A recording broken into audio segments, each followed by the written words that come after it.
Miss Bikicha, how far are you willing to go to protect what's yours?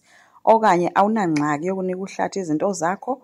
Lawo ke ngamazwi kaLazarus. Sanibonani, molweni ndiyanamkela kweSACTV ngesiXhosa. Ubrother Justice ke guys uthe ke ngexesha sehle noThumeka uThumeka kwacaba akanampendulo kwafika uThandeka ke engekamphendule njalo esamakekile ke uThumeka wabe sele hamba ke ubrother Justice ecala indlela washiyeka uThandeka ebuza uba kwenzekeni between bona babayi-two wathi omnye hayi khawumele nidinga into yoba masiyihlale phantsi ke siyiphungele itshe belaa nto ke uThandeka yamazi ke ngokuthanda indaba funa into uba makatsho ngoku wathi omnye masihlale phantsi siyiphungelele. So baye bahlala phantsi ke guys wamcacisela ke esithi no ubrother Justice ngoku besikade sirayithi sincokola kahle kungekho nto nokundilanda kwakhe bendithi bubuntu mna okanye bubele but ke ngoku undijikele uthi ucela sihambe siye for idate. So mna hayi khange ndiyazi uba mandiphendule ndithini lahlala ndivele ndajema nje. Uyabuza ngoThandeka uba kanti iproblem yintoni into eyenza uba ungavumi. Athi mhlawumbi ke na ke uready because kaloku lide nokwixesha lo mntu engenayo inkosikazi caba ke ngumhlolo because wabhujelwa ngunkosikazi wakhe. Athi ke uThumeka yena kunale nto ithi ingathi utsibele kaphungela noko xa ede amcele for idate because kaloku unalaa ngqondo ithi bangabazalwane and basebenza babayi-two. So uThandeka umbuzela uba ke ngoku into eyenza uba ungavumi wena yintoni. Athi ke uThumeka hayi akazukwazi. Athi komnye mhlawumbi le nto uba kaloku uhlathi ulapha wena usajonge into bekhona into engathi ningenza niphinde nibe rayithi nina nohlathi. Khange abe nayo impendulo yaloo nto kuThumeka. Kanti ke umawethu ubalishele ibrother yakhe ke ngendlela uhlathi avele wamrejekta ngakhona. Ubrother wakhe ke umbuzile ke emcebisa ke nento ethi xa usiya emntwini ngomntana wakhe noko bekungamelanga uba uye nje ngezandla, especially umuntu onentloko eqine njengohlathi bekufanele uba uye uphethe something njengejiki ke.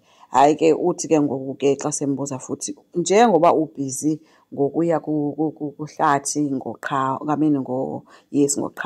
uzoleka umbeka ndawoni yena because kaloku le nto yakho nozoleka usho kangakanani uba soze yaziwe. Uthi ke umawethu hayi leyo sathi nozoleka sayongena naye engcwabeni thina sobayi-two soze vele into mna umuntu endimthandayo nguqhawe yena uzoleka ndimkhathalele kodwa akunofana nento enohlobo okwenzeka ngalo kuqhawe. So ke ubrother wakhe ke uthe nantsi ke mfowethu into wamnika ibhotile ke yotywala into yoba xa usiya phaa kulo mfo umphathele le nto ungavele uye nje unjalo. Asazi ke guys uba iyawuhamba kanjani ke mhla ephinda esiya.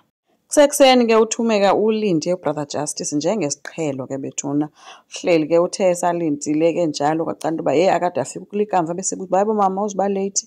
Athi omnye ndisalindele ubrother Justice. Uthe kusenjalo ke yangena icall kaJustice xa sele ibamba ke uthi ke uJustice akazukwazi ukuza kuye nje namhlanje because uya Home Affairs uyaxolisa kakhulu ngoba angamxeleli.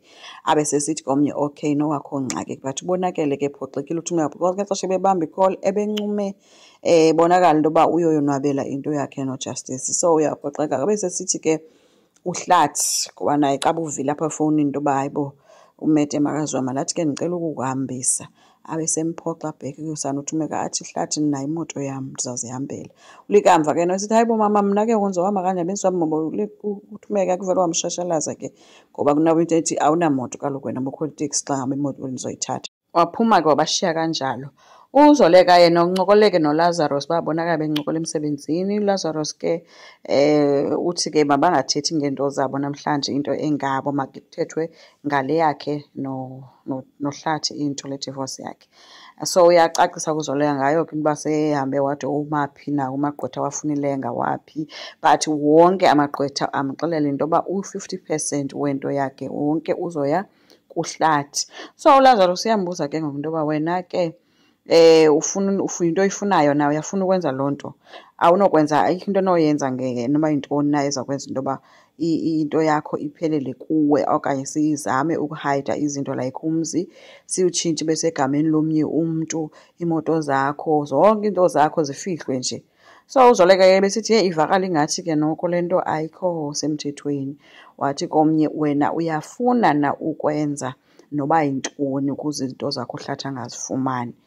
khange aphendule kuZoleka, kodwa beyiloo nto ke besondelene ke uyabona into yoba abantu basemathandweni and indoda efana noLazarus kanje indoda efunekayo izokwazi ukukunceda. But ke uLazarus ke guys sokhumbula into yoba uyidivosiwe, uyayazi le ndlela ingathi udivose nditsho kade kakathathi kwayena ubukeka eyi-red flag nje kwalapha kuZoleka. But ke akhe sibe siyinika ke into yoba bake baqhube ngolu hlobo lwabo.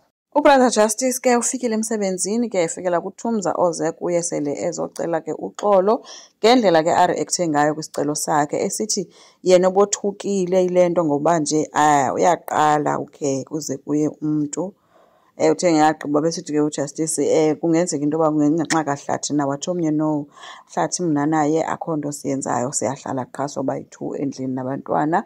Ethi ke mna ndiyaqala ukhe ndi-approachwe yenye indoda nandoda elungileyo ehlakaniphileyo entle wabe sesondela apha eca kwakhe ke ethi ke ndiyavuma ndizawuphuma nawe ke for idate. NoBrother Justice ke wasondela embamba ke izandla yho kungemnandi ke kuThumza eblasha engazi noba makamjonge kanjani uBrother Justice. Kwakhe ke late uthe ke efika kwabe kuhlelwe etafuleni ke kumnandi naye kuya kuzotyiwa. uHlathi wabonakala eme yedwa phaa. Uye wambiza ke guys wathi makeze azobajoyina naye azotya wabe sesithi ucela bathandaze. Umthandazo wakhe ke bengumthandazo omnandi othetha ngefemeli yakhe. Kumnandi nje ubona into yoba unika ithemba longathi yonke into irayithi apha phakathi kwabo. Akazi ke noHlathi into naye ecinga into yoba lo mthandazo ungaye kanti no uncumo olusebusweni bukaThumeka ngoku luziswe yenye indoda. Enkosi ngicela siqhubeke subscribe, silike, singakhomenta futhi. Bye.